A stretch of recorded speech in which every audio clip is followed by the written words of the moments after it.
그 여자가 저를 밀치며 유산을 시키겠다고 위협했을 때 제 남편 민주는 그저 비웃을 뿐이었습니다. 넌 그냥 불임 수술이나 받고 우리 애나 입양해. 5분 후 육군 소속임을 나타내는 고유 번호판을 단 SUV 차량 행렬이 국군 수도병원에서 온 군의관 10명을 태우고 호텔 정문을 봉쇄했습니다. 그의 얼굴이 새하얗게 질렸습니다. 그는 무릎을 꿇었습니다. 대령님, 여긴 어쩐 일로. 부드러운 재즈 선율과 5성급 호텔 연회장의 따스하고 반짝이는 불빛도 제 마음을 데우지는 못했습니다. 저는 남편 민준의 곁에 앉아 있었습니다.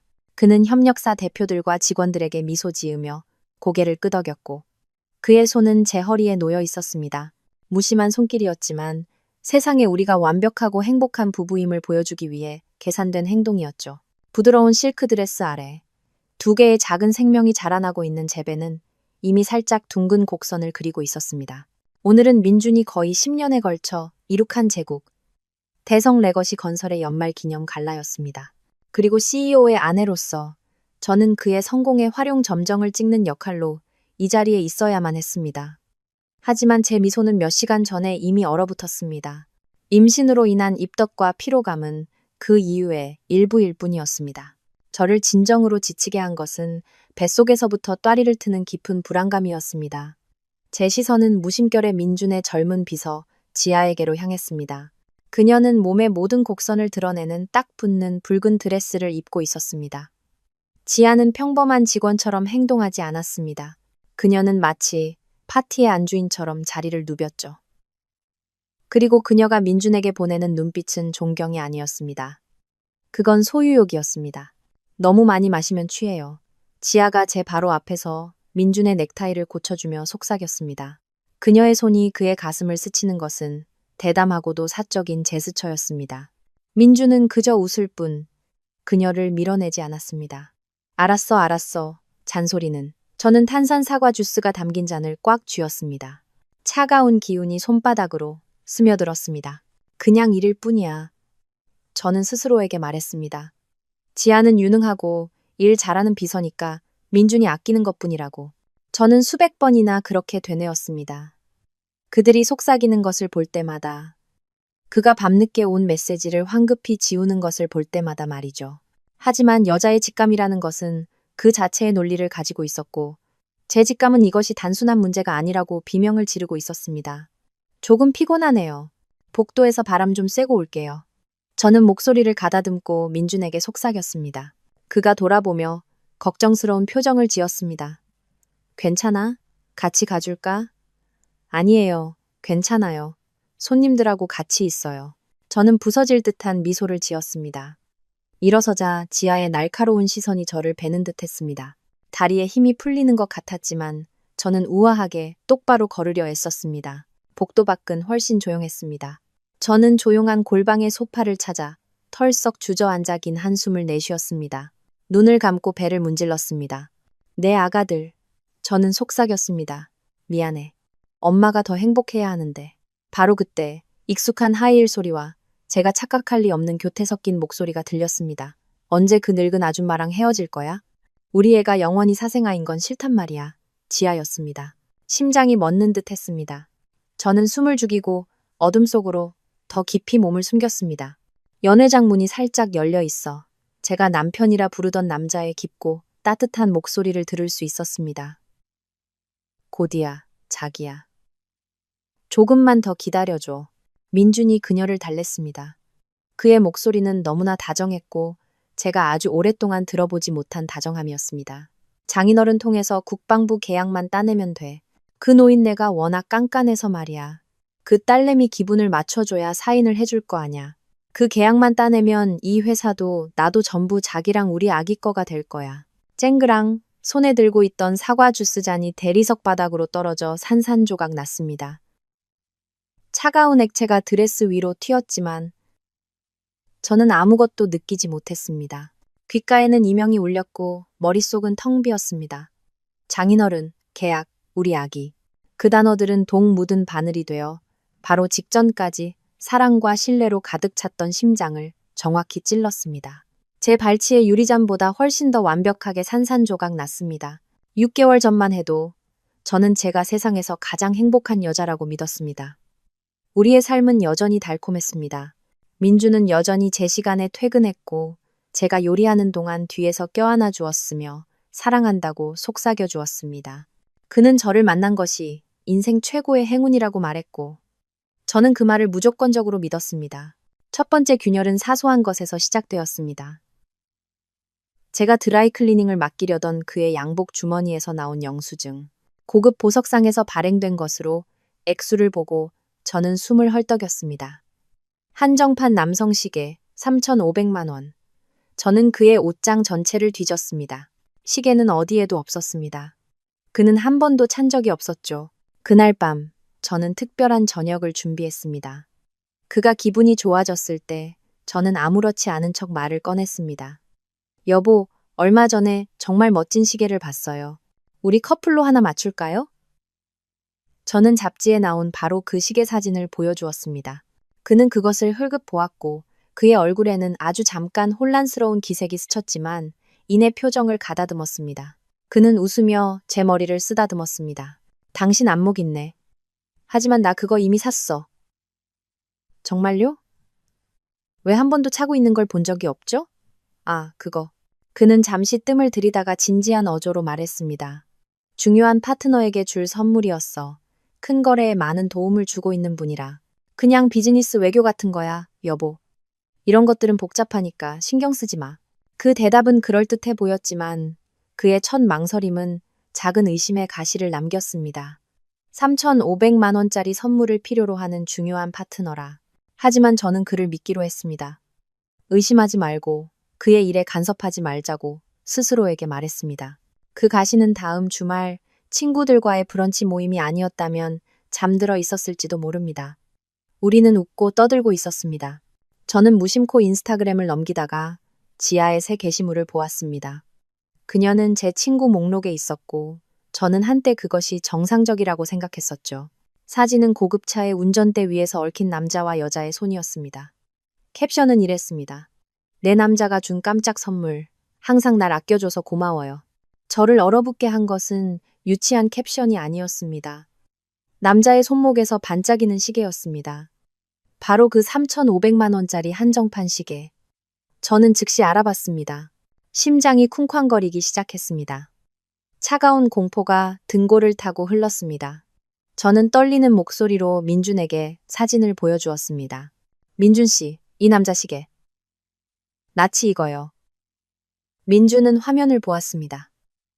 그의 얼굴은 순간 굳어졌다가 이내 폭소를 터뜨렸습니다. 너무 크고 너무 부자연스러운 웃음이었습니다. 우연의 일치겠지 여보. 한정판 모델이긴 하지만 이 도시에 몇 명은 가지고 있을 거야. 당신은 항상 너무 깊이 생각해. 그는 재빨리 화제를 돌려 저를 친구들의 대화 속으로 끌어들였지만 제 귀에는 아무것도 들리지 않았습니다. 우연의 일치라고? 너무나 완벽한 우연이었습니다. 그의 어설픈 거짓말은 비서의 남자친구 손목에 있는 시계와 결합하여 의심의 씨앗을 심었습니다. 그 후 며칠 동안 저는 몽유병 환자처럼 살았습니다.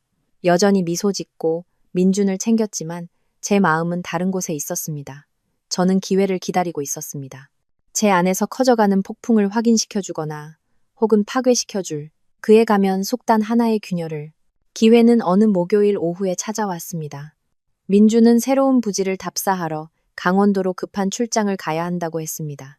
그는 서둘러 짐을 싸고 제 이마에 입을 맞추며 곧 돌아오겠다고 약속했습니다. 내가 없는 동안 몸 조심해. 무리하지 말고.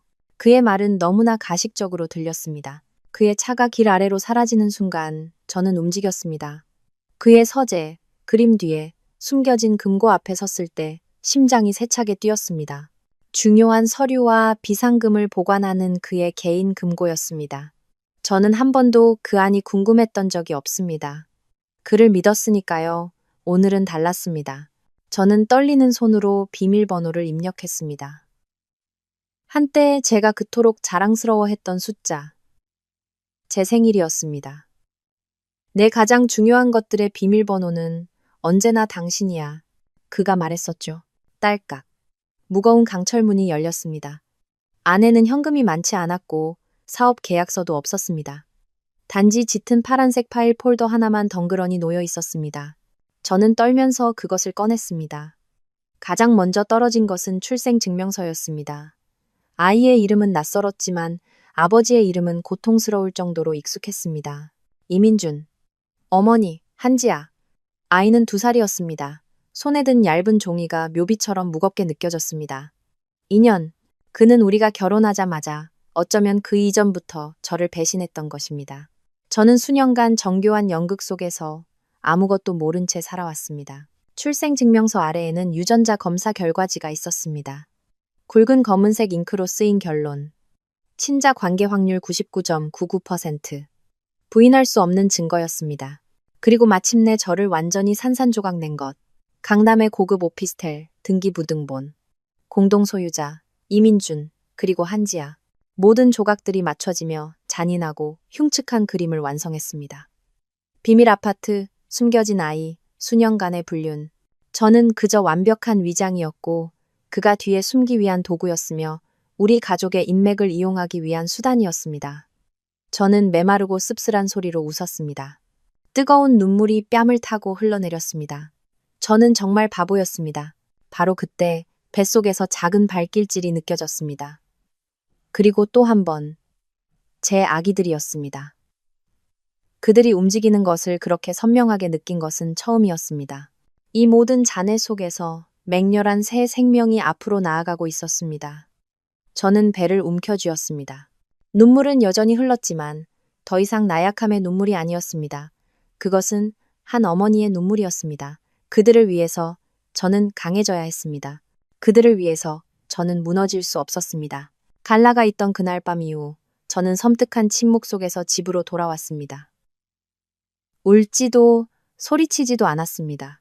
그저 조용히 샤워를 하고 옷을 갈아입고 민준에게 등을 돌린 채 침대에 누웠습니다. 제 고요함은 어떤 폭풍보다도 더 무서웠습니다. 그리고 전략가인 민준은 그것을 알았습니다. 그는 잠들지 않았습니다. 저는 그가 긴장한 채 누워 아마도 다음 연기를 계산하고 있을 것을 느낄 수 있었습니다. 다음 날 아침 민준은 식탁에서 기다리고 있었습니다. 그는 출근하지 않았습니다. 그의 얼굴은 초췌했고 눈은 충혈되어 있었습니다. 체리나, 그가 불렀습니다. 우리 얘기 좀 해. 저는 대답하지 않고 그의 맞은편에 앉았습니다. 그가 무슨 말을 할지, 어떤 거짓말을 늘어놓을지 보고 싶었습니다. 민준이 다가와 제 앞에 갑자기 무릎을 꿇었습니다. 그 행동에 저는 놀랐습니다. 미안해. 그가 고뇌에 찬 얼굴로 올려다보며 말했습니다. 다 내 잘못이야. 내가 잘못했어, 체리나. 제가 사랑했던 남자의 눈에 눈물이 고였습니다. 그는 제 손을 잡아 그의 뺨에 갖다 댔습니다. 당신이 다 들은 거 알아. 하지만 당신이 생각하는 그런 게 아니야. 맹세해. 내가 생각하는 그런 게 아니라고? 제가 마침내 입을 열었습니다. 제 목소리는 얼음장 같았습니다. 그럼 뭔데? 설명해봐. 그 여자가 날 함정에 빠뜨렸어. 민준이 의로운 분노에 찬 목소리로 말했습니다. 지아가 날 속인 거야. 그 애, 네, 아니야. 다른 남자를 만나고 있었는데 나한테 뒤집어 씌워서 내 발목을 잡으려고 한 거야. 난 그냥 잠시 약해졌을 뿐이야. 한순간의 실수였다고. 당신도 이해하지? 끝냈어. 맹세컨대 끝냈다고. 하지만 그 여자가 놓아주질 않았어. 우리 가정을 파괴하겠다고 협박했어. 그는 환상적인 이야기를 지어냈습니다. 자신이 피해자인 이야기, 한눈은 팔았지만 가족에게 헌신적인 남편인 이야기. 그는 제가 충격받을까봐, 임신에 해가 될까봐 조용히 있었다고 말했습니다. 그는 모든 것을 바로잡겠다고, 지아를 해고하고, 위자료를 줘서 사라지게 만들겠다고 약속했습니다. 그의 연기는 완벽했습니다. 그 말들, 그 눈물, 제 손을 잡은 떨리는 손길, 모든 것이 너무나 진짜 같았습니다. 한 달 전에 저였다면 저는 그를 믿었을지도 모릅니다. 마음이 약해져 그를 안아주고 용서했을지도 모릅니다. 하지만 오늘 그 금고 안의 내용물을 본 저는 그의 연기가 애처롭고 역겹게만 느껴졌습니다. 저는 그가 대본을 다 읊을 때까지 가만히 두었습니다. 그의 흐느낌만이 남았을 때 저는 천천히 손을 뺐습니다. 내가 당신을 믿길 바라는 거야? 제가 무미건조한 목소리로 물었습니다. 제발. 그가 미친 듯이 고개를 끄덕였습니다.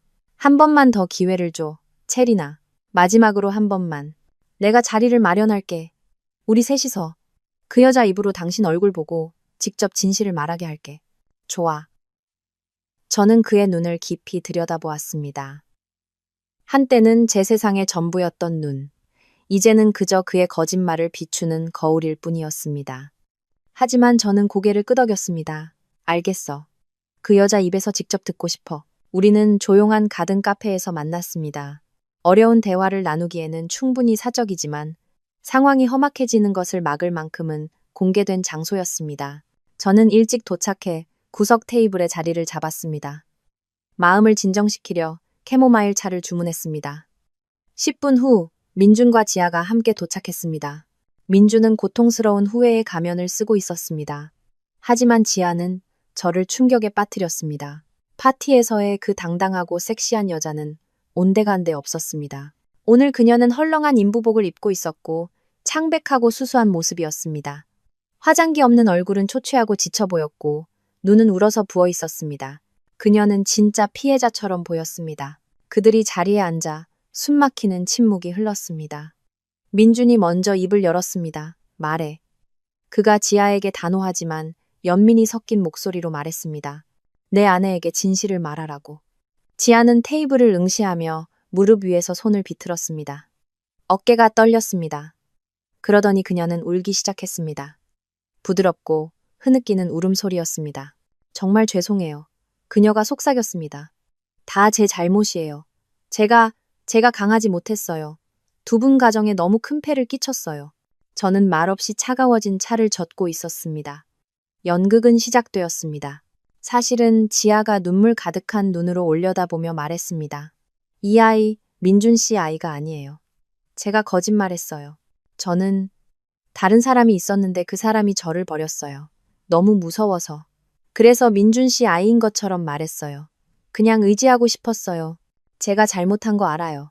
정말 죄송합니다. 그녀는 비극적인 이야기를 하면서 울었습니다. 버림받고 미혼모가 되는 것이 두려웠다는 이야기. 어떤 마음이라도 녹일 수 있도록 설계된 연기였습니다. 민주는 그녀 옆에 앉아 한숨을 쉬고 고개를 저으며 감정적으로 조종당한 선량한 남자의 역할을 했습니다. 사모님, 지아가 갑자기 몸을 앞으로 숙여 제 손을 잡으려 했습니다. 저는 손을 뺐습니다. 부탁드려요. 제발 민준 씨를 용서해 주세요. 그분은 결백해요. 너무 착해서 저를 도와주려고 했을 뿐이에요. 저 때문에 가정을 깨지 마세요. 약속할게요. 민준 씨가 제안한 돈 받고 멀리 떠날게요. 다시는 두 분 앞에 나타나지 않을게요. 그녀의 말은 제 상처에 칼을 비트는 것 같았습니다. 그녀는 저를 이기적이고 용서할 줄 모르는 아내로 몰아가려 했습니다. 저는 그들의 대본대로 연기하는 두 사람을 보았습니다. 너무나 호흡이 잘 맞았습니다. 순간 그들의 뻔뻔함에 웃음이 나올 뻔했습니다. 저는 테이블 아래를 흘깃 보았습니다. 민준의 손이 자신의 다리 위에 놓여 있다가 슬쩍 지아의 손 위로 옮겨가 부드럽고 안심시키는 듯한 토닥임을 주는 것을 보았습니다. 잘하고 있어라는 격려. 제가 필요했던 것은 그것뿐이었습니다. 저는 찻값으로만 원짜리 지폐 한 장을 테이블 위에 놓고 천천히 일어섰습니다. 민준과 지아가 놀라서 쳐다보았습니다. 체리나 어디가? 민준이 당황해서 물었습니다. 저는 이 대화 내내 처음으로 그들을 똑바로 쳐다보았습니다. 그리고 둘을 얼어붙게 만드는 작은 미소를 지었습니다. 이제 이해가 되네요. 저는 말했습니다. 그리고 돌아서서 걸어 나갔습니다. 뒤돌아보지 않았습니다. 저는 집으로 가지 않았습니다. 그저 차를 몰았고 예상했던 대로 제가 자란 군인 관사의 조용한 가로수길에 도착했습니다.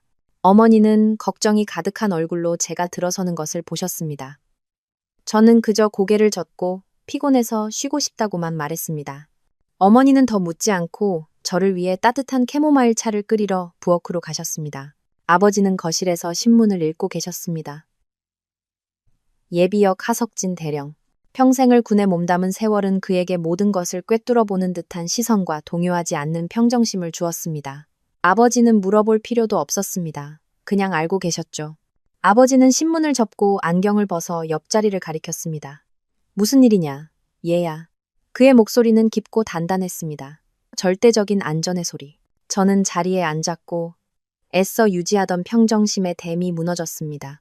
아버지의 어깨에 얼굴을 묻고 흐느껴 울었습니다. 유전자 검사나 오피스텔에 대해서는 말하지 않았습니다. 그저 상처받고 유일하게 중요한 곳으로 달려온 아이처럼 울었습니다. 아버지는 그저 제 등을 토닥여 주셨습니다. 그의 손은 크고 따뜻했습니다. 제가 마침내 진정되자 아버지는 물 한 잔을 건네주셨습니다. 민준이 녀석 때문이냐? 그의 목소리는 부드러웠지만 단호했습니다. 그놈이 널 함부로 대하더냐? 저는 고개를 끄덕였습니다. 처음부터 그놈을 믿지 않았다. 아버지가 한숨을 쉬었습니다. 머리는 좋지만 교활한 부류의 머리지. 누나를 항상 굴리고 늘 계산하는 놈. 내 딸과 평생을 함께 걸어갈 만한 놈이 아니었어. 그의 말에 저는 충격을 받았습니다. 아버지는 처음부터 알고 계셨던 겁니다.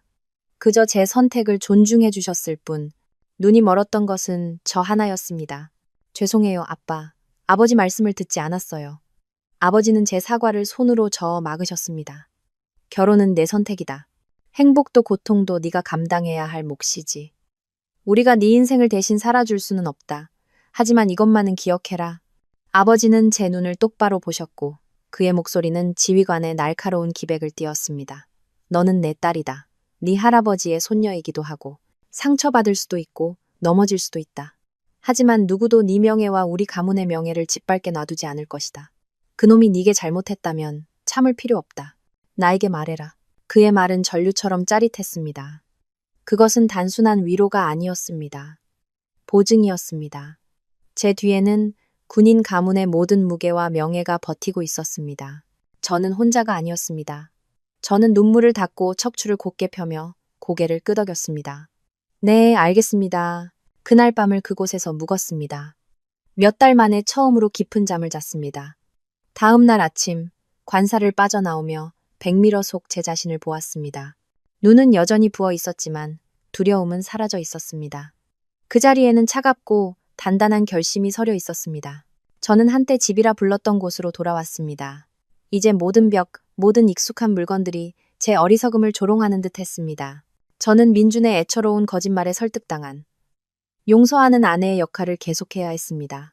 그날 밤 민준은 거대한 장미 꽃다발을 들고 집에 왔습니다. 당신과 아기들을 위해서야. 그가 미소 지으며 말했습니다. 일어났던 일은 잊자. 응? 그냥 악몽이었어. 저는 꽃을 받았습니다. 당신을 믿어요. 저는 부드러운 목소리로 말했지만 마음속으로는 비명을 질렀습니다. 거짓말쟁이. 그는 눈에 띄게 안심하며 자신이 총알을 피했다고 믿는 듯 했습니다.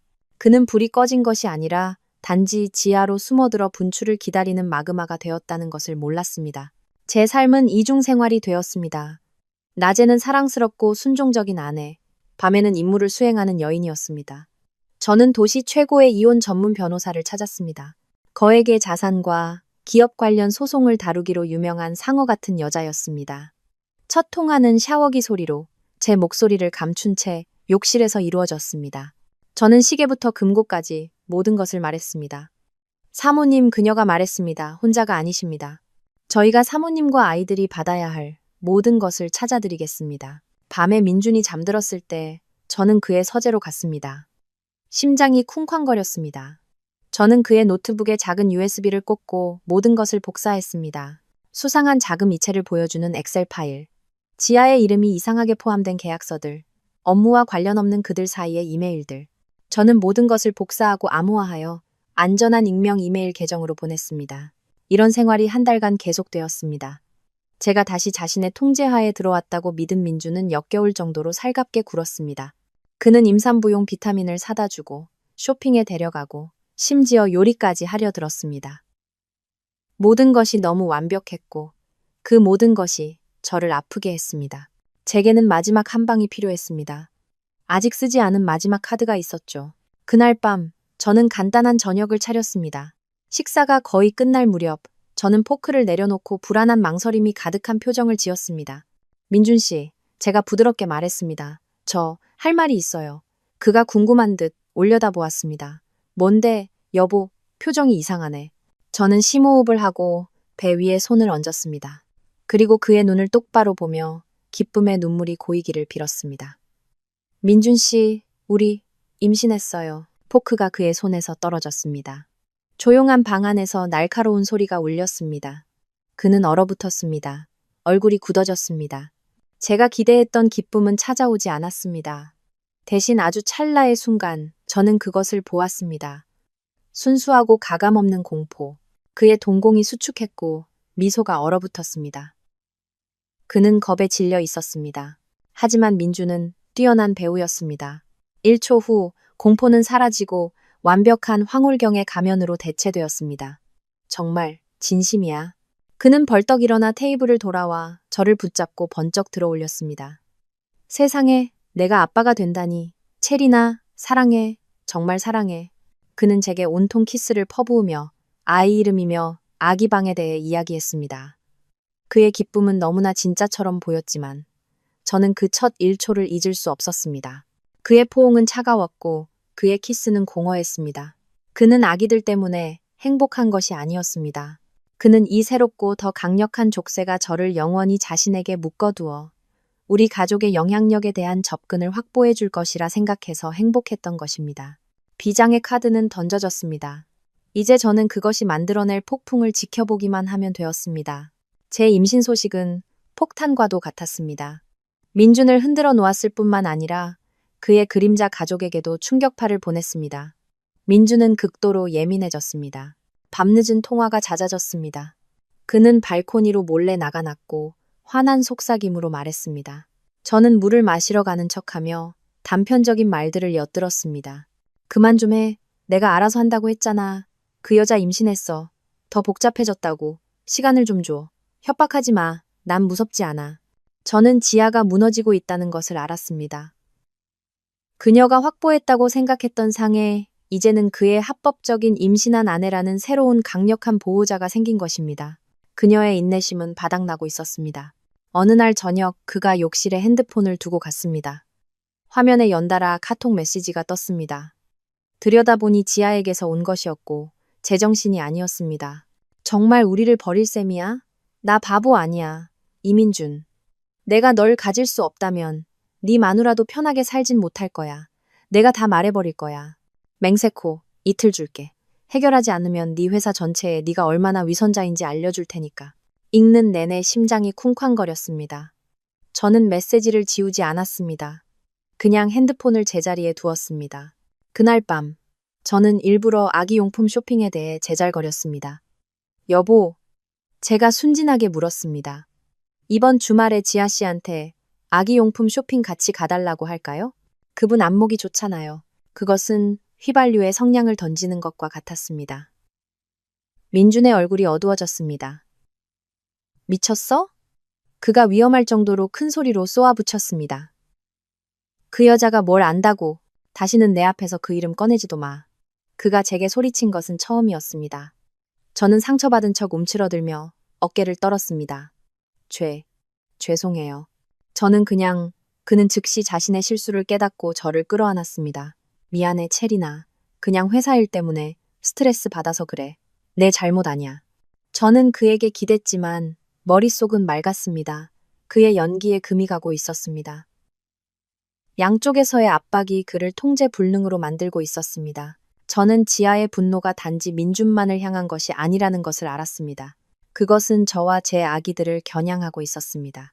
그날 저녁, 어머니가 사주신 작은 베넷 저고리를 접고 있을 때 우리 집 거리 끝에 익숙한 차 한 대가 주차되어 있는 것을 보았습니다. 지아의 차였습니다. 그녀는 내리지 않았습니다. 그저 차 안에 앉아 집을 지켜보고 있었습니다. 그녀의 얼굴은 잘 보이지 않았지만 차에서 뿜어져 나오는 증오를 느낄 수 있었습니다. 피가 차갑게 식었습니다. 그녀가 여기 있었습니다. 15분 후 차는 조용히 떠났지만 그 존재는 분명한 경고였습니다. 그날 밤 저는 잠을 이룰 수 없었습니다. 민준이 깊이 잠든 새벽 2시까지 기다렸습니다. 저는 핸드폰을 들고 발코니로 나갔습니다. 변호사에게 전화하지 않았습니다. 단 하나의 번호, 아버지의 번호로 전화했습니다. 아버지는 두 번째 신호에 받으셨습니다. 그의 목소리는 대낮처럼 또렷했습니다. 여보세요. 목이 메었습니다. 아빠, 저 채린이에요. 안다. 왜 아직 안 자고 있느냐. 저는 떨리는 숨을 내쉬며 목소리를 가다듬었습니다. 아빠, 무슨 일이 터질 것 같아요. 전화선 너머로 잠시 침묵이 흘렀습니다. 아버지는 그 말만으로도 충분히 알아들으셨을 겁니다. 그는 상황의 심각성을 이해하셨습니다. 무엇을, 왜 묻지 않으셨습니다. 제 핸드폰 비밀번호는 제가 계속했습니다. 엄마 생일이에요. 모든 게 그 안에 있어요. 알겠다. 아버지의 목소리는 차분하고 강했습니다. 어서 자거라. 전화는 끝났습니다. 짧았지만 어떤 긴 약속보다도 효과적이었습니다. 저는 그 노병, 제 아버지를 알았습니다. 그는 가만히 앉아 계시지 않을 겁니다. 행동하실 겁니다. 저는 침대로 돌아가 옆에 잠든 남자, 저와 제 아이들을 이 위험에 빠뜨린 남자를 보았습니다. 아무 감정도 느껴지지 않았습니다. 새 지점 개소식은 강원도의 한 고급 리조트에서 열렸습니다. 그의 성공을 보여주기에 완벽한 쇼케이스였죠. 저는 행복하고 지지하는 아내의 미소를 지으며 민준 옆에 섰습니다. 배는 이제 제법 불러왔고 모든 발길질은 제가 누구를 위해 싸우고 있는지를 상기시켜 주었습니다. 저는 오늘이 민준에게 중요한 날이라는 것을, 그리고 지아의 절망이 언제라도 폭발할 수 있다는 것을 알고 있었습니다. 그리고 그녀가 초대받지 않은 손님으로 나타났습니다. 그녀는 몸에 꽉 끼는 검은 드레스를 입고 짙은 화장을 한 채 끔찍한 증오로 불타는 눈으로 연회장 안으로 미끄러져 들어왔습니다. 그녀는 유령처럼 제 옆을 스쳐 지나가더니 멈춰서서 저를 따라오라는 신호를 보냈습니다. 저는 도망칠 수 없다는 것을 알았습니다. 한 번은 정면으로 맞서야만 했습니다. 저는 민준에게 화장실에 다녀오겠다고 말하고 조용히 지하를 따라 어두운 노란 불빛과 차가운 공기가 감도는 한적한 계단으로 향했습니다. 네가 이겼다고 생각하지, 안 그래? 지아가 먼저 말했습니다. 그녀의 목소리는 질투로 가득 찬 독사의 속삭임 같았습니다. 그 배를 이용해서 그를 묶어두다니. 정말 네가 날 이길 수 있을 거라고 생각해? 알겠다. 아버지의 목소리는 차분하고 강했습니다. 어서 자거라. 전화는 끝났습니다. 짧았지만 어떤 긴 약속보다도 효과적이었습니다. 저는 그 노병, 제 아버지를 알았습니다. 그는 가만히 앉아 계시지 않을 겁니다. 행동하실 겁니다. 저는 침대로 돌아가 옆에 잠든 남자, 저와 제 아이들을 이 위험에 빠뜨린 남자를 보았습니다. 아무 감정도 느껴지지 않았습니다. 저는 배 위에 손을 얹었습니다. 아이들을 보호하려는 무의식적인 제스처였습니다. 당신과는 아무 상관없어. 나랑 상관없다고? 지아가 날카롭고 히스테릭한 소리로 웃었습니다. 그의 모든 것이 나와 상관 있어. 너랑 네 뱃속의 그 짐 덩어리가 유일한 장애물이야. 그녀가 달려들었습니다. 반응할 시간이 없었습니다. 새빨갛게 칠한 손톱을 한 지아의 손이 제 복부를 강하게 밀쳤습니다. 그것은 악의로 가득 찬 사납고 강력한 힘이었습니다. 너랑 그 애새끼는 사라져야 해. 그리고 그녀가 초대받지 않은 손님으로 나타났습니다. 그녀는 몸에 꽉 끼는 검은 드레스를 입고 짙은 화장을 한 채 끔찍한 증오로 불타는 눈으로 연회장 안으로 미끄러져 들어왔습니다. 그녀는 유령처럼 제 옆을 스쳐 지나가더니 멈춰서서 저를 따라오라는 신호를 보냈습니다. 저는 도망칠 수 없다는 것을 알았습니다. 한 번은 정면으로 맞서야만 했습니다. 저는 민준에게 화장실에 다녀오겠다고 말하고 조용히 지하를 따라 어두운 노란 불빛과 차가운 공기가 감도는 한적한 계단으로 향했습니다. 고통은 수백 개의 칼이 저를 찢는 것처럼 덮쳐왔습니다. 머리가 계단에 부딪혔습니다. 모든 것이 흐릿해지며 불분명한 빛의 줄기로 녹아내렸습니다. 고함 소리, 빠르게 울리는 발소리가 들렸습니다. 저는 계단 아래 웅크린 채 누워 있었고 따뜻하고 축축한 느낌이 제 아래로 퍼져나갔습니다. 피, 내 아기들. 저는 속삭였습니다. 공포가 심장을 옥죄었습니다. 고통과 눈물의 안개 속에서 저는 민준이 저를 향해 달려오는 것을 보았습니다. 그는 진심으로 겁에 질린 듯 보였습니다. 저는 거의 그에게, 제 남편이자 제 아이들의 아버지에게 손을 뻗을 뻔했습니다. 하지만 그는 멈추지 않았습니다. 그는 저를 그대로 넘어 충격받은 척 떨며 벽에 기대선 지아에게로 똑바로 달려갔습니다. 괜찮아? 다친 데는 없어? 그가 물었습니다. 그의 목소리는 그녀를 향한 압도적인 걱정과 염려로 가득했습니다. 저는 그 장면을 보며 누워 있었습니다. 육체적인 고통은 제 영혼을 짓누르는 고통에 비하면 아무것도 아니었습니다. 저와 그의 아이들이 생사의 기로에 놓인 순간, 그가 가장 먼저 한 일은 그의 내연녀를 위로하는 것이었습니다. 지아가 괜찮다는 것을 확인한 후에야 민주는 마침내 돌아서서 제게 달려왔습니다. 그의 얼굴은 여전히 공포로 창백했습니다. 사람들이 우리 주위로 몰려들며 불안하게 속삭였습니다. 구급차 불러. 누군가 소리쳤습니다. 민준이 제 옆에 무릎을 꿇었습니다. 저는 아마도 그의 내면에 마지막 양심의 불꽃이 타올랐을 거라 생각했습니다. 하지만 아니었습니다. 그는 가까이 몸을 숙였습니다. 그의 얼굴이 제 얼굴 가까이 다가왔고 그의 눈은 차갑고 멀었습니다. 그의 목소리는 걱정이 아니었습니다. 혼돈 속에서 속삭이는 소름 끼치는 명령이었습니다. 넌 그냥 불임 수술이나 받아. 그가 쉿소리를 내며 말했습니다. 그 단어들이 작은 바늘처럼 제 귀를 찔렀습니다. 그리고 우리 애나 입양해. 그 정도만 해도 감지덕지인 줄 알아. 제 세상은 추락이나 출혈 때문에 무너지지 않았습니다. 그 문장 때문에 산산조각 났습니다. 악마의 말이었습니다. 그는 단지 제 아이들이 죽기를 원한 것이 아니었습니다. 그는 제게서 영원히 어머니가 될 자격을 박탈하고 그의 사생활을 키우도록 강요하고 싶었던 것입니다. 그것은 상상할 수 있는 궁극의 잔인함이었습니다. 눈물이 눈에서 흘러내렸습니다. 소리치고 그를 저주하고 싶었지만 부서진 소리만이 목구멍에서 새어나왔습니다. 복부의 통증은 더욱 심해졌고 의식이 흐려지기 시작했습니다. 어둠이 저를 삼키기 전 마지막으로 본 이미지는 민준의 얼굴, 익숙하지만 낯선 악마의 얼굴이었습니다. 바로 그때 밖에서 이상한 소리가 울려 퍼졌습니다. 평범한 구급차 사이렌 소리가 아니었습니다. 그것은 멀리서 다가오는 천둥처럼 깊고 권위 있으며 꾸준한 굉음이었습니다. 모두가 얼어붙어 정문 쪽을 쳐다보았습니다. 그리고 장엄한 광경이 나타났습니다. 한 대가 아니라 관용 번호판을 단 검은색 SUV 차량 행렬이 정문 로비 앞에 정확히 멈춰섰습니다. 비상등이 조용히 번쩍이며 혼란스러운 공간을 기묘하게 진정시키는 보이지 않는 압력을 만들어냈습니다. 선두지휘 차량의 문이 열리고 흠잡을 데 없는 자세의 대위 계급장을 단 키 큰 남자가 내렸습니다. 그를 따라 다른 차량들에서 국군수도병원 소속 군의관과 간호사팀 전체가 속도와 전문성을 갖추고 내렸습니다. 민주는 여전히 제 옆에 무릎을 꿇은 채 얼어붙어 있었습니다. 그의 얼굴은 즉시 변했습니다. 가장했던 공포에서 감출 수 없는 당혹감으로 바뀌었죠. 그는 더듬거렸습니다. 군인들이? 왜 여기에? 두 번째 지휘 차량의 문이 열리고 고든 자세와 희끗희끗한 머리를 한 민간인 복장이었지만 부인할 수 없는 권위를 뿜어내는 중년 남성이 천천히 내렸습니다. 제 아버지였습니다. 민주는 아버지를 보자마자 벼락을 맞은 듯 보였습니다. 그의 몸이 떨리기 시작했고 다리에 힘이 풀렸습니다. 그는 천천히 무너져 차가운 대리석 바닥에 무릎을 꿇었습니다. 턱이 떨어지고 눈이 휘둥그레진 채 마치 유령을 본 것처럼 아버지를 응시했습니다. 대령님, 여긴 어쩐 일로? 그의 목소리는 공포, 혼란, 그리고 완전한 불신이 뒤섞여 갈라졌습니다. 그가 필사적으로 묻으려 했던 폭탄이 그가 가장 예상치 못한 순간에 그의 눈앞에서 터져버린 것입니다. 아버지는 대답하지 않으셨습니다. 민준에게는 눈길조차 주지 않으셨죠.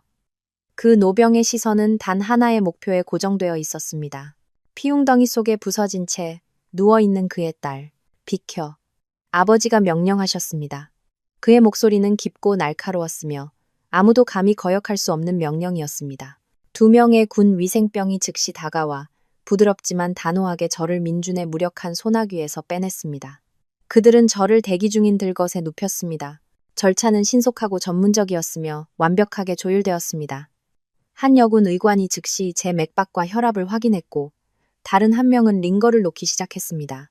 환자 위독, 과다출혈, 쇼크 징후 보임, 즉시 이송해야 합니다. 여군 의관이 분명하고 긴급한 목소리로 알렸습니다. 저는 바닥에 무릎 꿇고 있는 민준을 지나 실려 나갔습니다. 저는 그가 모든 핏기가 가신 잿빛 얼굴로 올려다보는 것을 보았습니다. 그는 작고 애처로워 보였습니다. 군용 구급차 안에는 공포는 없었고 오직 강렬한 집중만이 있었습니다. 따뜻한 손이 제 손을 잡는 것이 느껴졌습니다. 아빠다. 그가 속삭였습니다. 그는 더 이상 아무 말도 하지 않았습니다. 그저 제 옆에 앉아 계셨습니다. 그의 존재는 폭풍으로부터 저를 지켜주는 단단한 산과 같았습니다. 곧장 국군 수도병원으로 참모장에게 연락해서 1번 수술실 준비하라고 해. 모든 정보는 통제한다. 아버지가 보안 무전기로 명령하셨습니다. 그의 목소리는 차분했지만 절대적인 권위로 가득했습니다. 구급차 사이렌 소리가 밤속으로 사라지면서 저는 의식을 잃었습니다. 하지만 이번에는 두렵지 않았습니다. 저는 안전하다는 것을 알았으니까요. 제가 깨어났을 때 익숙한 병원의 소독약 냄새가 코를 찔렀습니다. 저는 깨끗하고 조용한 특별 회복실에 있었습니다. 어머니가 침대 옆에 앉아 계셨고 눈은 붉어져 있었습니다. 제가 눈을 뜨는 것을 보자 어머니는 재빨리 제 손을 잡으셨습니다. 깨어났구나. 하느님 감사합니다. 아기들은요? 제가 속삭였습니다. 제 마음속 첫 번째이자 유일한 질문이었습니다. 어머니는 눈물 속에서도 환한 미소를 지으셨습니다. 걱정 마라, 얘야. 안전해. 네 아버지가 최고의 의사들을 데려왔단다. 너를 살렸을 뿐만 아니라 알아냈어. 어머니는 잠시 말을 멈추셨고 목소리는 감정에 젖어 있었습니다. 체리나, 너 쌍둥이를 임신했단다. 아들이랑 딸. 둘 다 엄마처럼 강하고 씩씩해. 쌍둥이라고? 저는 깜짝 놀랐습니다. 눈물이 흘러나왔지만 그것은 무한한 감사와 행복의 눈물이었습니다. 배신과 아기의 잿더미 속에서 두 개의 작은 생명이 살아남았을 뿐만 아니라 잘 자라고 있었습니다. 그들은 기적이었습니다. 인생이 제게 준 가장 소중한 선물이었습니다. 그 후 며칠 동안 특별 회복실에서 저는 고요함에 둘러싸여 있었습니다. 모든 전자기기는 제한되었고 부모님만 면회가 허용되었습니다. 바깥 세상과 그 폭풍은 차단되었습니다. 저는 오로지 제 안에서 자라는 생명들에게만 집중했습니다. 두 작은 천사들의 부드러운 움직임을 느끼며 그들이 제 전부이자 강해져야 할 이유라는 것을 되새겼습니다. 이틀 후 아버지가 오셨습니다. 그의 얼굴은 평온했지만 눈에는 차갑고 날카로운 결의가 서려 있었습니다. 그는 의자를 끌어당겨 앉아 사과를 깎기 시작했습니다. 그의 칼질은 정확했습니다. 그 민준이란 놈이 밖에서 난리를 치고 있다. 아버지가 감정 없이 천천히 말씀하셨습니다. 널 보겠다고 아우성인데 병원 측에서 우리 요청대로 거부했지. 이제 그놈에게 답을 줄 때가 됐다. 저는 아버지를 바라보며 이해했습니다. 어떻게 하실 생각이세요, 아빠? 아버지는 깎은 사과를 작은 접시에 놓고 저를 보셨습니다. 네가 이 아이들을 품고 있으려면 평화가 필요하다. 그러려면 그 들짐승이 자신의 먹잇감이 더 이상 가치가 없다고 믿게 만들어야 해. 아버지는 잠시 말을 멈추고 계속하셨습니다. 내가 그놈을 만나서 아이들을 살리지 못했다고 전할 거다. 가슴이 아팠습니다. 필요한 속임수라는 것을 알았지만 일시적으로나마 아이들의 존재에 대해 거짓말해야 한다는 것이 상처가 되었습니다. 하지만 아버지의 말이 옳았습니다. 이것이 민준과 지아가 경계를 풀고 그들의 본 모습을 드러내게 할 유일한 방법이었습니다. 저는 그 만남을 직접 보지 못했지만 그날 저녁 어머니가 말씀해 주셨습니다. 민준은 대기실에서 우리의 갇힌 짐승처럼 서성이고 있었습니다. 아버지가 완벽하게 위장된 슬픔을 새긴 얼굴로 나오자 민준은 그에게 달려들었습니다. 아버님, 체린이는요? 아기들은요? 괜찮은가요? 그가 초조하게 물었습니다. 아버지는 한참 동안 침묵하시다가 무거운 한숨을 내쉬셨습니다. 살리지 못했다. 어머니의 말에 따르면 민준은 얼어붙었다고 합니다. 그는 아버지를 멍하니 쳐다보다가 차가운 벤치에 천천히 주저앉았습니다. 그는 두 손에 얼굴을 묻었고 어깨는 진심으로 들리는 흐느낌으로 떨렸습니다. 완벽한 연기였습니다. 하지만 숨어서 지켜보던 어머니는 그가 얼굴을 가리기 직전의 순간을 포착했습니다. 그의 입술에 스쳐 지나간 희미하고 부인할 수 없는 안도의 미소, 그의 눈에 번뜩인 해방감, 배신자의 행복한 눈물이었습니다. 아버지는 엄숙하게 말을 이었습니다. 의사가 그러더구나. 추락이 너무 심했고 이전부터 감정적으로 불안정했던 탓도 크다고. 체린이는 정신과 치료를 위해 완전한 격리가 필요하다. 면회는 안 된다. 일단 집으로 돌아가 있거라. 내가 연락하마. 민주는 흐느낌 사이로 고개를 끄덕이고 비틀거리며 일어나 아버지에게 허리를 숙인 뒤 낙담한 채 걸어갔습니다. 그는 비참해 보였지만 저는 그가 속으로 축배를 들고 있다는 것을 알았습니다. 그의 가장 큰 장애물은 제거되었습니다. 그는 이제 자유롭게 지아와 우리 가문의 부를 차지할 수 있게 된 것입니다. 민준이 떠난 후 제 병실은 조용한 지휘 본부가 되었습니다. 저는 더 이상 나약한 환자가 아니라 조용히 형성되는 폭풍의 중심이었습니다. 다음 날 아침, 아버지가 노트북을 가져오셨습니다. 네 핸드폰이 필요하다. 저는 제가 오래전에 준비해둔 무기, 핸드폰을 드렸습니다. 비밀번호는 엄마 생일이에요. 증거라는 폴더 안에 다 있어요. 아버지는 핸드폰을 컴퓨터에 연결하셨습니다. 그는 말없이 폴더를 열었습니다. 화면에는 파일들, 녹음 파일들, 오피스텔 등기부 등본, 송금 내역서, 지하의 협박 메시지들이 있었습니다. 평생 군복무로 굳은 살이 박인 그의 손이 각 파일을 열 때마다 미세하게 떨리는 것을 보았습니다. 그는 녹음을 듣고 지하의 협박을 읽고 그녀의 계좌로 수억 원이 이체된 은행, 내역서를 검토했습니다. 그의 얼굴은 무표정했지만 턱은 굳게 다물어져 있었고 관자놀이에는 푸른 핏줄이 솟아 있었습니다. 그것은 어떤 비명보다도 더 파괴적인 조용한 분노였습니다. 그가 끝마쳤을 때 그는 모든 데이터를 자신의 컴퓨터에 복사하고 핸드폰 연결을 해제했습니다. 그는 군 고위층에 전화하지 않았습니다. 그는 짧은 전화 2통을 걸었습니다. 첫 번째는 서울중앙지검 특수부의 고위직에 있는 친한 친구에게였습니다. 여보게, 지훈이. 나 하석진 일세. 오랜만이군. 여기 민간 건설업체의 경제 비리에 관한 심각한 서류 뭉치가 있는데 꽤 심각해 보여서 말이야. 검토해 볼 수 있도록 보내주겠네. 두 번째는 유명한 경제탐사보도 전문 기자에게였습니다. 강우 기자. 나 하석진입니다. 기사거리가 하나 있는데 아주 흥미로울 겁니다. 사랑, 돈, 사기, 횡령. 관심 있습니까? 일단 예비 자료들을 보내드리죠. 2통의 전화 후 아버지는 노트북을 닫으셨습니다. 정의의 톱니바퀴는 돌기 시작했습니다. 저는 침대에 누워 배에 손을 얹었습니다. 서준이와 서아가 응원하듯 부드럽게 발길질하는 것을 느꼈습니다. 폭풍은 밖에서 몰아치고 있었지만 이 작은 방 안에서 저는 오직 평화와 맹렬한 생명력만을 느꼈습니다. 저는 단지 정의를 위해 싸우는 것이 아니었습니다. 제 두 천사가 기만과 잔인함이 없는 세상으로 들어올 수 있도록 길을 닫고 있었습니다. 폭풍은 제가 예상했던 것보다 빨리 닥쳤습니다. 시끄럽지 않았습니다. 조용했지만 거대한 배를 침몰시킬 수 있는 강력한 역류처럼 파괴적이었습니다. 민준의 몰락 소식은 어머니의 면회를 통해 제게 전해졌습니다. 어머니는 기쁨 없이 마치 멀리 떨어진 곳에 뉴스를 전하는 아나운서처럼 담담한 목소리로 말씀하셨습니다. 첫 번째 타격은 민준이 가장 예상치 못한 곳에서 왔습니다. 그가 우리 결혼을 이용해 확보했던 국방부의 수익성 높은 계약이 전략적 변경을 이유로 마지막 순간에 갑자기 취소되었습니다. 그것은 세상에 울려 퍼진 총성이었습니다.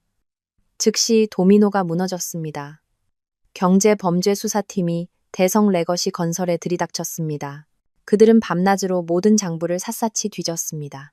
모든 회사 및 개인은행 계좌는 조사를 위해 동결되었습니다. 그가 내게 수십 번 전화를 했단다. 어머니가 오렌지를 까며 차분한 목소리로 말씀하셨습니다. 히스테리를 부리더구나. 왜 이러는지, 배우가 누구인지 계속 묻더라. 난 그냥 모른다고 하고 끊었어.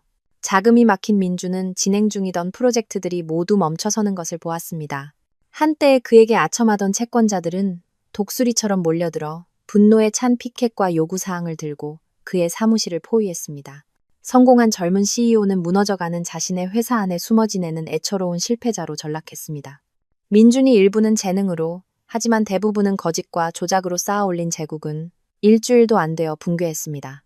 그 기초는 썩어 있었기에 강한 바람 한 번으로 충분했습니다. 저는 어머니의 보고를 냉소적인 심정으로 들었습니다. 그는 한때 제가 없으면 길거리에서 구걸하게 될 것이라고 거만하게 말했었죠. 이제 파산을 마주한 것은 그 자신이었습니다. 인생은 정말 공평했습니다. 때로는 잔인할 정도로 말이죠. 저는 배를 문질렀습니다. 내 아기들아. 나는 그의 실패에 기쁘지 않아. 그저 우리 삶에서 악성 종양이 제거된 것에 안도할 뿐이야. 뿌린 대로 거두는 법이란다. 이것이 내가 너희에게 가르쳐주고 싶은 첫 번째 교훈이야. 민준이 회사의 혼란으로 비틀거리는 동안 그의 명예와 인격을 겨냥한 마지막 일격이 가해졌습니다. 리조트의 보안 카메라 영상, 지아가 고의로 저를 계단에서 밀치는 장면이 선명하게 담긴 영상이 어찌 된 일인지 유출되어 즉시 인터넷을 통해 퍼져나갔습니다. 영상은 너무나 선명했습니다. 그것은 지아의 악의적인 행동과 민준의 초기 냉담함을 폭로했습니다. 대중의 분노는 진정한 폭풍처럼 일어났습니다. 네티즌들은 그 악랄한 내연녀와 비정한 남편의 신상을 털었습니다. 그들의 이미지가 뉴스 사이트를 도배했고 사람들은 그들을 저주했습니다. 여론의 압박은 너무나 거세서 당국은 행동에 나설 수밖에 없었습니다.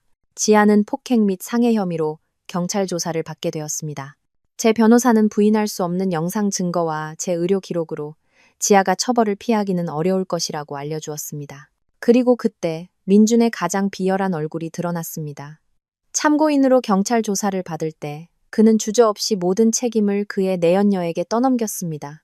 제 변호사에 따르면 민준은 지아와 저 사이의 갈등에 대해 전혀 몰랐다고 증언했습니다. 그는 지아가 근거 없는 질투심으로 행동했으며 대립과 추락을 유발했다고 주장했습니다. 그는 비통에 잠긴 남편, 미친 내연녀에게 속아 가정이 파탄난 피해자의 역할을 연기했습니다. 그는 자신을 공범에서 애처로운 희생자로 둔갑시켰습니다. 이 말을 듣고 저는 그저 고개를 저으며 희미하게 미소 지을 수밖에 없었습니다. 지아가 자랑하던 그 사랑, 그녀가 모든 것을 희생했던 그 남자는 자신을 구하기 위해 그녀를 낡은 신발처럼 버리는 것을 망설이지 않았습니다. 기만과 탐욕으로 쌓은 관계는 배신으로 끝날 수밖에 없었습니다. 저는 더 이상 그들이 어떤 판결을 받든 상관하지 않았습니다. 그들은 이미 오래전에 스스로에게 형을 선고했으니까요. 저는 단지 아이들이 안쓰러울 뿐이었습니다. 지아의 아이 유진, 그리고 제 서준이와 서아, 모두 어른들의 악순환에 휘말린 무고한 생명들이었습니다. 추락 일주일 후 제 건강이 안정되고 두 생명이 절대적으로 안전해지자 하석진 대령은 떠날 때라고 결정했습니다. 계획은 절대적인 침묵 속에서 실행되었습니다. 오직 부모님과 저만이 알고 있었습니다. 삼엄한 보안을 자랑하는 군 병원은 뚫을 수 없는 요새였지만 아버지는 그것이 영구적인 해결책이 아니라는 것을 아셨습니다. 궁지에 몰린 상처 입은 짐승은 더 위험해지는 법이다. 민준이와 그 계집은 첫 충격이 가시면 어떻게든 탐색하려 들 거다. 어느 날 오후 아버지가 말씀하셨습니다. 우리는 한 발 앞서야 한다. 네게는 완전한 평화 속에서 쉴 곳이 필요해. 과거가 닿을 수 없는 곳. 그날 밤 저는 잠들지 않았습니다. 헐렁한 원피스 몇 벌을 작은 여행 가방에 쌌습니다. 제 옛 결혼 생활에서 가져온 유일한 물건들이었습니다. 그 외에 모든 것, 선물들, 기념품들은 남겨두었습니다. 도시가 잠든 새벽 3시 40분경 불을 끈 조용한 군용 구급차가 병원 후문으로 다가왔습니다. 어머니는 저를 꼭 껴안으셨고 마른 어깨가 떨렸습니다. 어머니는 아무 말 없이 작은 상자 하나를 제 손에 쥐어주셨습니다. 네 할머니의 진주 귀걸이다. 간직하거라. 언젠가 내 손녀의 예물이 되겠지. 눈에 눈물이 고였습니다. 저는 어머니를 꽉 껴안았습니다. 아버지는 우리 곁에 서서 제 어깨에 손을 얹으셨습니다. 수천 마디의 조언이 담긴 작은 토닥임이었습니다. 타거라, 얘야. 여기 일은 내가 다 처리하마. 저는 무너질까 두려워 뒤돌아보지 않고 구급차에 탔습니다. 차량은 조용히 달려 보안 경로를 통해 공항으로 저를 데려갔습니다. 저는 모든 보안 검색을 통과했습니다. 모든 것이 세심하게 준비되어 있었습니다. 개인 대기 라운지에 앉아 저는 무심코 배를 문질렀습니다. 내 아가들아, 우리는 새로운 여정을 시작할 거야. 우리 셋이서만. 비행기가 이륙하여 짙은 구름을 가르고 새벽의 첫 햇살을 맞으러 갈 때 저는 작아지는 도시를 내려다보았습니다. 그곳에는 제 과거, 제 고통, 제 배신, 그리고 죽어버린 사랑이 있었습니다. 제 목적지는 평화로운 해변 마을, 낯설지만 즉시 친숙하게 느껴지는 곳이었습니다. 아버지는 해변에서 걸어서 몇 분 거리에 있는 조용한 골목길에 작은 집을 마련해 주셨습니다. 웅장하지는 않았지만 부겐빌레아가 가득한 작은 마당과 멀리 푸른 바다가 보이는 발코니가 있었습니다. 저는 새로운 이름과 새로운 전화번호로 새 삶을 시작했습니다. 과거와의 모든 연결은 끊어졌습니다. 아버지와의 짧고 안전한 주간 통화를 제외하고는요. 아버지는 민준이나 지아에 대해 많은 말을 하지 않으셨습니다. 그저 상황이 통제되고 있다고 하시며 가장 중요한 일, 즉 저와 아기들을 돌보는 데 집중하라고 하셨습니다. 세월은 느리고 평화롭게 흘렀습니다. 아침에는 부드러운 파도 소리와 새 소리에 잠을 깼습니다. 신선한 유기농 식재료를 사서 영양가 있는 식사를 만들었습니다. 더 이상 고급 레스토랑에서 미식 요리를 억지로 먹을 필요가 없었습니다. 저는 어린 시절을 떠올리게 하는 소박하고 편안한 음식을 먹었습니다. 오후에는 해변을 맨발로 거닐었습니다. 저는 몇 시간이고 앉아 아이들에게 책을 읽어주고 동화를 들려주고 그들을 기다리는 밝은 미래에 대해 속삭였습니다. 여기에는 비난하는 시선도 뒤시하기도 없었습니다. 오직 저와 제 아이들, 그리고 바다의 끝없는 포옹만이 있었습니다. 이 평화는 최고의 약이었습니다. 그것은 제 영혼의 깊은 상처를 서서히 치유했습니다. 잠도 잘 자고 밥도 잘 먹었습니다. 초췌했던 얼굴에 혈색이 돌아왔고 입가에는 진정한 미소가 돌아왔습니다. 때때로 거울을 보면 과거에 지치고 순종적이었던 여자를 더 이상 알아볼 수 없었습니다. 저는 잿더미에서 다시 태어난 강하고 끈기 있는 어머니, 한 여인을 보았습니다. 기다리던 날이 마침내 어느 여름 아침에 찾아왔습니다. 첫 햇살이 창문을 통해 스며들 때 진통이 맹렬하고 끊임없이 덮쳐왔습니다. 하지만 공포 대신 이상한 평온함이 느껴졌습니다. 저는 준비가 되어 있었습니다. 모든 것이 아버지의 계획대로 진행되었습니다. 저는 평판 좋은 산부인과로 옮겨졌고 그곳에는 최고의 의사들로 구성된 팀이 기다리고 있었습니다. 그들은 아버지의 믿음직한 친구들이자 하얀 가운을 입은 군인들이었고 그들의 존재는 제게 절대적인 안정감을 주었습니다. 고통은 더욱 심해져 저를 갈기갈기 찢을 듯 했습니다. 저는 이를 악물었습니다. 더 이상 견딜 수 없다고 생각하는 순간 저는 두 아기와 아버지의 얼굴, 어머니의 눈을 떠올렸습니다. 저는 혼자가 아니었습니다. 강해져야 했습니다. 힘주세요, 산모님. 머리가 보여요. 조산사가 응원했습니다. 저는 남은 모든 힘을 마지막 한 번의 힘주기에 쏟아부었습니다. 잠시 후 맑고 힘찬 울음소리가 터져 나와 분만실을 가득 채웠습니다. 제 아들이었습니다. 고통이 다시 찾아와 기쁨을 만끽할 수 없었습니다. 아직 한 명의 천사가 더 남아 있었습니다. 저는 심호흡을 하고 싸움을 계속했습니다.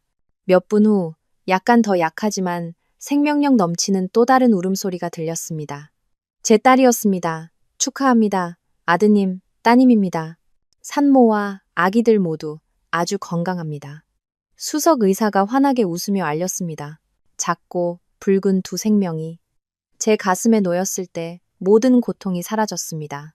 저는 떨면서 그들의 얼굴을 만졌습니다. 작게 쥔 주먹, 제 아이들, 제 살과 피, 그들은 천사처럼 아름다웠습니다. 눈물이 흘렀습니다. 고통이나 슬픔의 눈물이 아니라 벅찬 기쁨과 무한한 사랑의 눈물이었습니다. 저는 아들의 이름을 서준, 딸의 이름을 서아라고 지었습니다. 우리가 시작하는 새로운 삶에 대한 희망과 강인함이 느껴지는 이름을 선택했습니다. 잠든 그들의 얼굴을 보며 제 인생이 새로운 장에 들어섰다는 것을 알았습니다. 이 순간부터 저는 더 이상 저 자신을 위해 살지 않았습니다. 저는 서준이와 서아를 위해 살았습니다. 쌍둥이 신생아 엄마로서의 삶은 힘들었지만 매일이 달콤하고 분주한 행복으로 가득 찼습니다. 잠 못 이루는 밤, 끝없는 기저귀 가리, 둘이 동시에 울 때의 순간들. 그 어떤 것도 저를 지치게 하지 않았습니다. 서준이의 미소나 서아의 사랑스러운 하품을 보는 것만으로도 모든 고난이 사라졌습니다. 6개월 후 아기들이 이유식 단계에 들어서면서 저는 한 가지 문제를 깨달았습니다. 시판 이유식은 편리했지만 제가 원하는 품질과 추적 가능성이 부족했습니다. 임신 기간 동안 습득한 영양학 지식을 활용하여 저는 모든 음식을 직접 준비하기로 결정했습니다. 제 작은 부엌은 제가 피레와 간단한 야채 으깨물 실험하는 실험실이 되었고 맛있고 영양가 있도록 만들었습니다. 통통하고 건강하게 자라는 서준이와 서아를 보며 이웃들이 궁금해하기 시작했습니다. 저는 기꺼이 제 레시피를 공유했습니다.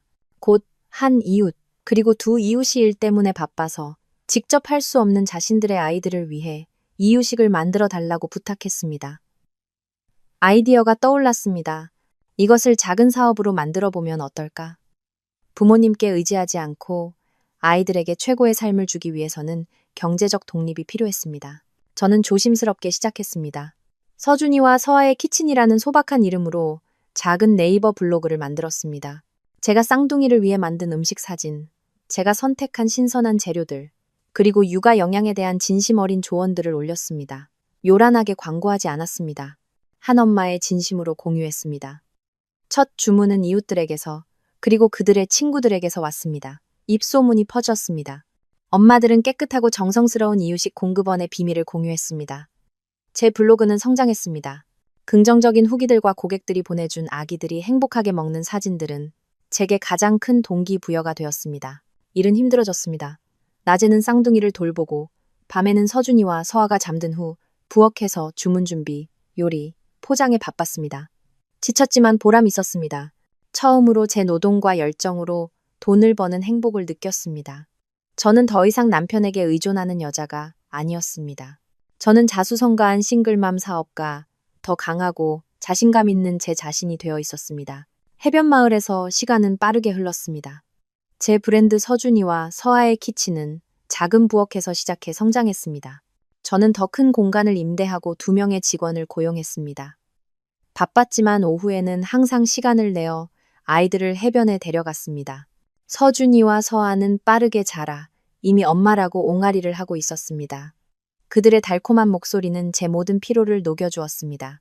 저는 민준과 지아에 대해 거의 잊고 있었습니다. 과거는 더 이상 다시 보고 싶지 않은 멀고 희미한 필름이었습니다. 하지만 어느 날 오후 새로운 이유식 아이디어를 찾기 위해 인터넷을 검색하다가 뉴스 사이트의 한 헤드라인에 멈칫했습니다. 전 비서 CEO 아내 폭행 혐의로 집행유예 선고. 충격적인 세부 사항 드러나 궁금해서 클릭했습니다. 기사는 지아의 재판에 대해 자세히 다루고 있었습니다. 영상 증거로 그녀는 징역 2년에 집행유예를 선고받았습니다. 하지만 제 눈길을 끈 것은 마지막 문단들이었습니다.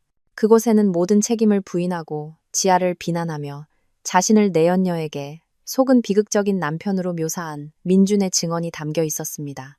그리고 민준 자신의 판결이 나왔습니다. 그는 사기, 횡령, 그리고 심각한 손실을 초래한 경제비리 혐의로 징역 7년을 선고받았습니다. 대성 레거시 건설은 파산했고 모든 자산은 빚을 갚기 위해 압류되었습니다. 저는 긴 한숨을 내쉴 수밖에 없었습니다. 7년. 야망과 기만에 대한 무거운 대가였습니다. 댓글들을 훑어보았습니다. 수천 명의 사람들이 신랄한 비판을 남겼습니다. 그들은 민준을 비겁자, 지아를 악녀라고 불렀습니다. 일부는 유산하고 정신적으로 불안정해진 아내에게 동정을 표했습니다. 바로 저에게요. 그들은 그 아내가 지금 그 어느 때보다 행복하고 평화로운 삶을 살고 있다는 것을 몰랐습니다. 1년이 훌쩍 지났습니다. 서준이와 서아는 이제 집안을 뛰어다니는 밝고 장난기 많은 아기들이 되었습니다. 제 브랜드는 유명해져 이웃 도시에서도 주문을 받게 되었습니다. 배달을 위해 작은 차도 한 대 샀습니다. 제 아이들과 저는 웃음과 자유로 가득 찬 삶을 살고 있었습니다. 1년간 떨어져 지내니 집과 부모님에 대한 그리움이 커졌습니다. 서준이와 서아는 긴 여행을 하기에 충분히 컸습니다. 돌아갈 때가 되었다는 것을 알았습니다. 저는 더 이상 도망치는 것이 아니었습니다. 깨진 결혼의 희생자가 아닌 강하고 자신감 있는 싱글맘 체린으로서 당당하게 돌아가고 싶었습니다. 부모님께 방문하러 간다고 말씀드리자 어머니는 감정을 숨기지 못하셨습니다. 목소리가 떨렸습니다. 어서 오너라, 얘야. 어서 와. 내 아버지랑 엄마, 그리고 할아버지가 너희 셋을 몹시 보고 싶어 하신다. 저는 일주일 동안 사업을 정리하고 직원들에게 관리를 맡겼습니다. 비행기를 예약하고 짐을 쌌습니다. 떠나기 전날 밤, 저는 발코니에 서서 1년 동안 저와 제 아이들을 품어준 해변 도시를 바라보았습니다. 가슴이 감사함으로 가득 찼습니다. 이 땅은 저를 치유하고 새로운 시작을 주었습니다. 비행기가 익숙한 공항에 착륙했을 때 고향의 약간 서늘한 공기를 들이마시자 만감이 교차했습니다. 같은 도시, 같은 거리였지만 저는 더 이상 예전의 제가 아니었습니다. 부모님과 할아버지가 도착홀에서 기다리고 계셨습니다. 서준이와 서아를 보자마자 그들은 눈물을 참지 못하셨습니다. 어머니는 달려와 손주들을 껴안고 입을 맞추셨습니다. 늘 엄격하시던 대령님, 제 아버지도 눈시울이 붉어져 어느 아이를 먼저 안아야 할지 몰라 어색하게 더듬거리셨습니다.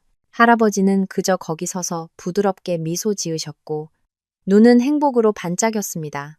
그 재회를 보며 저는 돌아오기로 한 제 결정이 절대적으로 옳았다는 것을 알았습니다. 부모님 집에서 보낸 날들은 온전한 행복의 나날이었습니다.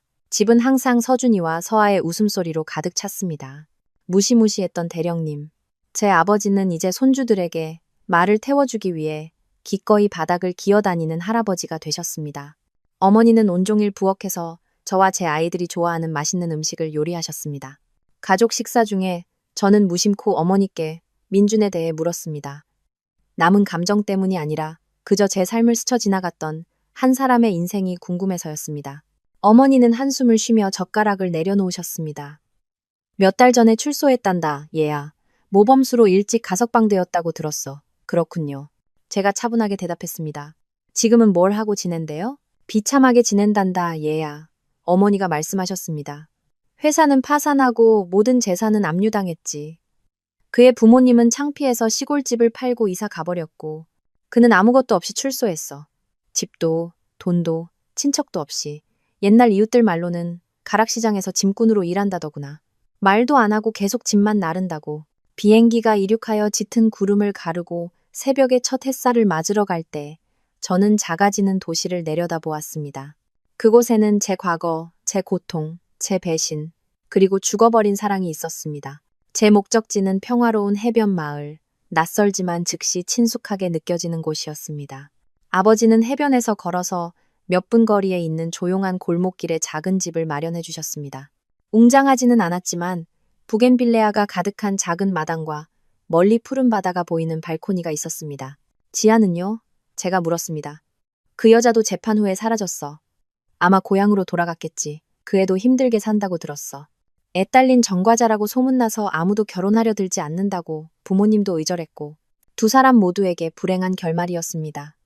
그들은 한때 모든 것을 손에 쥔 듯했습니다. 돈, 불륜의 사랑, 그리고 교활한 계략들. 하지만 결국 남은 것은 빈곤, 외로움, 그리고 불명예뿐이었습니다. 저는 통쾌함보다는 lingering sadness, 남아있는 슬픔을 느꼈습니다. 탐욕과 이기심 때문에 자신의 손으로 파괴한 삶들에 대한 슬픔이었습니다. 그들 얘기는 그만하자 아버지가 제 생각을 끊으며 말씀하셨습니다. 얘들아, 밥 먹어라. 그들의 운명은 인과응보가 결정할 것이다. 네, 인과응보가 결정하겠죠. 저는 더 이상 그들의 삶에 신경 쓸 권리도 책임도 없었습니다. 저는 서준이의 접시에 고기 한 점, 서아의 접시에 생선 한 조각을 놓아주었습니다. 행복하게 먹는 아이들을 보며 제 행복이 바로 여기에 가족의 품 안에서 소박하고 평화롭게 있다는 것을 알았습니다. 저는 당분간 도시에 머물기로 했습니다. 해변 마을의 사업은 원격으로 관리할 수 있었고 서준이와 서아가 조부모님과 더 많은 시간을 보냈으면 했습니다. 어느 주말 오후 아버지와 저는 쌍둥이를 유모차에 태우고 나갔습니다. 우리는 시끄러운 쇼핑몰을 피해 좁은 골목길과 오래된 나무, 그리고 추억의 맛을 파는 노점상들이 있는 익선동을 거닐기로 했습니다. 서준이와 서아는 신이 나서 쉴 새 없이 손가락질하며 옹알이를 했습니다. 저는 어린 시절 좋아했던 호떡 노점상 앞에 멈췄습니다. 호떡 2개 주세요. 제가 할머니께 말씀드렸습니다. 할머니가 호떡을 봉지에 담는 동안 아버지가 제 팔을 살짝 찌르셨습니다. 그의 눈이 길 건너편을 가리켰습니다. 궁금해서 쳐다보았고 그리고 저는 얼어붙었습니다. 길 건너편에 한 남자가 허리를 구부린 채 물건이 잔뜩 실린 손수레를 힘들게 밀고 있었습니다.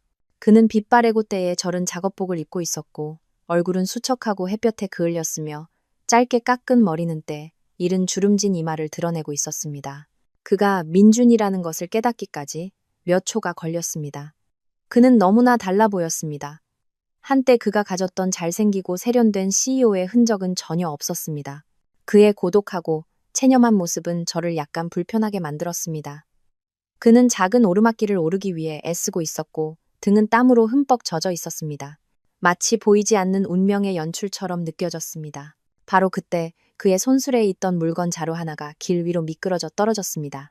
민주는 황급히 손수레를 멈추고 그것을 주우러 달려갔습니다. 그가 고개를 들었고 우리의 시선이 우연히 마주쳤습니다. 시간이 멈춘 듯 했습니다.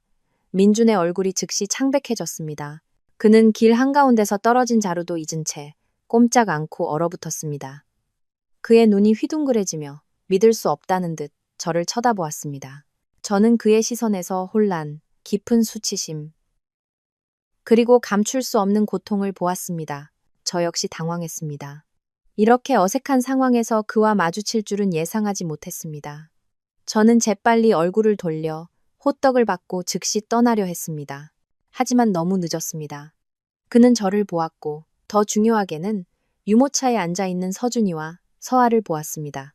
민주는 뒤에서 울리는 자동차 경적 소리도 무시한 채 길 한가운데 꼼짝 않고 서 있었습니다. 그는 바닥에 떨어진 자루에는 신경 쓰지 않았습니다. 그의 온 세상이 유모차 안에 두 아기 얼굴로 축소된 듯 했습니다. 저는 그의 입술이 움직이는 것을 보았지만 아무 소리도 들리지 않았습니다. 그의 수척하고 검게 탄 얼굴에는 이제 극도의 경악, 깊은 불신, 그리고 광적인 희망의 빛이 뒤섞여 있었습니다.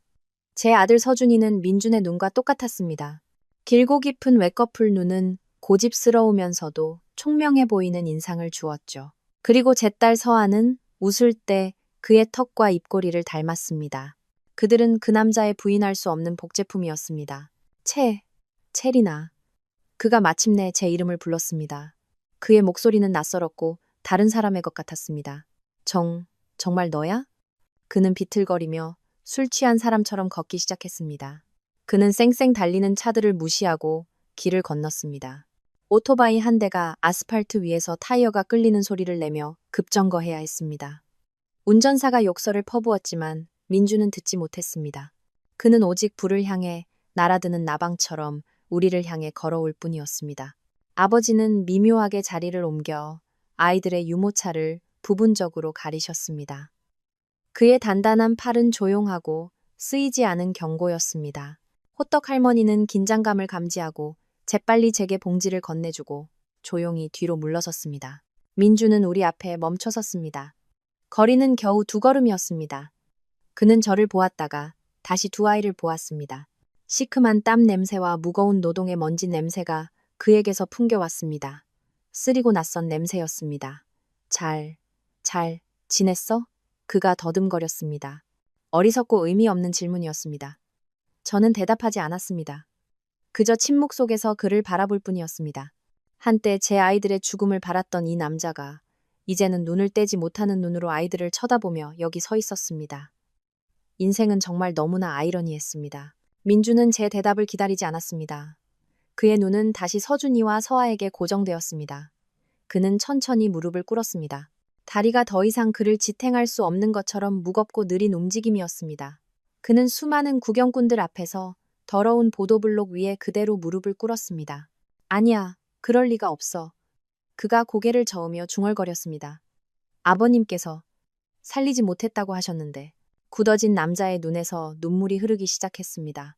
눈물이 그의 검게 탄 얼굴을 타고 흘러내려 흙과 뒤섞여 참으로 애처로워 보였습니다. 그는 떨리는 때 묻은 손을 뻗어 유모차를 만지려 했습니다. 제 아이들을 만지려 했습니다. 손대지 마. 아버지가 말씀하셨습니다. 그의 목소리는 크지 않았지만 강철처럼 날카로웠습니다. 민준의 손이 허공에서 얼어붙었습니다. 대령님. 민준이 아버지를 올려다보았습니다. 그의 목소리는 애원으로 갈라졌습니다. 대령님, 제발. 그리고 그는 제게로 몸을 돌려 앞으로 기어와 제 치마 자락을 붙잡았습니다. 그 행동이 역겨워 저는 재빨리 한 걸음 물러섰습니다. 체리나, 제발. 그가 절망에 빠진 목소리로 울부짖었습니다. 진실을 말해줘. 말해줘. 내 아이들이야. 내 아이들이냐고, 체리나. 구경꾼들이 모여들기 시작했습니다. 수군거림이 커졌습니다. 저는 굴욕감을 느꼈습니다. 제 자신이 아니라 그를 위해서였습니다. 한때 그토록 거만하고 자신감에 차 있던 남자가 이제는 제 발치에 무릎 꿇고 거지처럼 울며 애원하고 있었습니다. 계단 아래에서 들었던 그의 차가운 목소리가 제 마음속에 울려 퍼졌습니다. 넌 그냥 불임 수술이나 받고 우리 애나 입양해. 그 말과 지금 그의 비참한 모습은 극명하고 잔인한 대조를 이루었습니다. 제 안에서 혹시라도 깜빡였을지 모를. 일말의 동정심은 완전히 꺼져버렸습니다. 그는 그럴 자격이 없었습니다.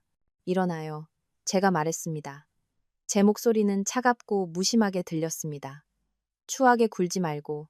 아니, 안 일어나. 민준이 격렬하게 고개를 저었습니다. 눈물과 콧물이 얼굴에 범벅이 되었습니다. 네가 진실을 말해주기 전까지는 그냥 내 아이들인지 아닌지만 알면 돼. 제발, 체리나, 마지막 예의로라도. 마지막 예의라고? 그가 아직도 그 단어를 언급할 배짱이 있었을까요? 저는 평정심을 유지하기 위해 심호흡을 했습니다. 이것을 끝낼 때였습니다. 잔인하고 결정적인 끝을. 저는 천천히 허리를 굽혀 제 치마에서 그의 손을 떼어냈습니다. 그의 손가락은 차갑고 거칠었고 노동으로 굳은 살이 박여 있었습니다. 저는 천천히 의도적으로 손가락 하나하나를 떼어냈습니다. 민주는 아마도 제 행동에 냉정함을 느끼고 얼어붙었습니다. 일어나요. 제가 말했습니다. 제 목소리는 차갑고 무심하게 들렸습니다. 추하게 굴지 말고. 아니, 안 일어나. 민준이 격렬하게 고개를 저었습니다. 눈물과 콧물이 얼굴에 범벅이 되었습니다. 네가 진실을 말해주기 전까지는 그냥 내 아이들인지 아닌지만 알면 돼. 제발, 체리나, 마지막 예의로라도. 저는 희미한 미소를 지었습니다. 칼날처럼 날카로울 것을 아는 미소였습니다. 내 아이들은요. 제가 말했습니다. 제 목소리는 조용하지만 분명했습니다. 모든 단어가 또렷했고 주위 모든 사람이 들을 수 있을 만큼 컸습니다. 아빠가 없어요. 저는 차갑게 미소 지었습니다. 수년간 억눌렀던 모든 경멸과 씁쓸함을 담은 미소였습니다. 저는 고개를 갸웃하고 그의 눈을 똑바로 보며 그의 남은 평생을 괴롭힐 것을 아는 마지막 한 문장을 말했습니다. 그들의 아빠는 제가 한 글자 한 글자 힘주어 말했습니다. 오래전에 벼락 맞아 죽었거든요. 문장이 끝나자마자 저는 민준의 얼굴이 무너지는 것을 보았습니다. 그는 마치 감전된 것처럼 보였고 몸이 뻣뻣해졌습니다. 그의 눈에서 생기가 빠져나가 절망의 잿빛만 남았습니다. 그는 완전히 부서진 채 땅바닥에 주저앉았습니다. 저는 그를 다시 보지 않았습니다. 아버지에게로 몸을 돌렸고 제 목소리는 평정을 되찾았습니다. 가요, 아빠. 호떡 씻겠어요? 아버지는 만족감과 자부심이 어린 눈으로 살짝 고개를 끄덕이셨습니다. 아버지는 유모차를 밀었고 우리는 포장도로에 얼어붙은 남자를 지나쳐 차분히 걸어갔습니다. 군중의 속삭임과 민준의 비참한 흐느낌이 등 뒤에서 커지기 시작했습니다. 하지만 우리 중 누구도 뒤돌아보지 않았습니다. 잘했다. 아버지가 침묵을 깨고 중얼거리셨습니다. 네, 아빠. 제가 부드럽게 대답했습니다. 우리는 더 이상 아무 말도 하지 않았습니다. 그럴 필요가 없었죠. 아버지와 저는 말없이 서로를 이해했습니다. 아버지는 제 단호함을 이해하셨고 저는 아버지의 무조건적인 지지를 이해했습니다. 오후의 햇살은 황금빛이었고 오래된 나무들을 통해 쏟아져 보도 위에서 춤을 추었습니다. 서준이와 서아는 외출 후 잠이 들었습니다. 그들의 작은 얼굴은 통통하고 순수하며 더없이 평화로웠습니다. 저는 아이들을 보았다가 머리는 희끗희끗해졌지만 등은 여전히 고든 늙어가는 아버지를 보았습니다. 무한한 감사함이 솟구쳤습니다. 폭풍은 진정으로 지나갔습니다. 그것은 썩어빠진 결혼 생활, 배신자 남편, 그리고 눈물로 얼룩진 젊은 시절을 휩쓸어 갔습니다. 하지만 그것은 또한 제게 두 개의 값을 매길 수 없는 선물, 서준이와 서아를 남겼습니다. 그리고 가장 중요하게, 그것은 제게 성숙함, 강인함, 그리고 제 두 발로 설 수 있는 능력을 남겼습니다. 저는 더 이상 민준을 미워하지 않았습니다. 분노, 경멸, 모든 것이 제 마지막 말과 함께 사라졌습니다. 이제 제 마음에는 고요한 평화만이 남았습니다. 그는 남은 평생을 후회와 자책 속에서 살아야 할 것입니다. 그것이 인생이 그에게 내린 판결이었고 징역 7년보다 훨씬 무거운 형벌이었습니다. 해가 지기 시작할 무렵 집에 도착했습니다. 어머니는 따뜻한 저녁을 준비해 놓으셨습니다. 음식 냄새가 집안을 가득 채웠습니다. 가족의 향기, 평화의 향기였습니다. 그날 저녁, 저는 방에 앉아 잠든 서준이와 서아를 지켜보았습니다. 할머니가 주신 진주 귀걸이를 부드럽게 만졌습니다. 제 아이들과 저의 앞날은 길 것입니다. 어려움도 있을 것이고 도전도 있을 것입니다. 미래가 우리를 어디로 데려갈지, 누구를 만나게 될지 알 수 없었습니다. 하지만 저는 더 이상 두렵지 않았습니다. 왜냐하면 제 마음이 선함을 잃지 않고 제 두 발로 걷고 제 가족이 곁에 있는 한 어디로 가든 그 길이 행복으로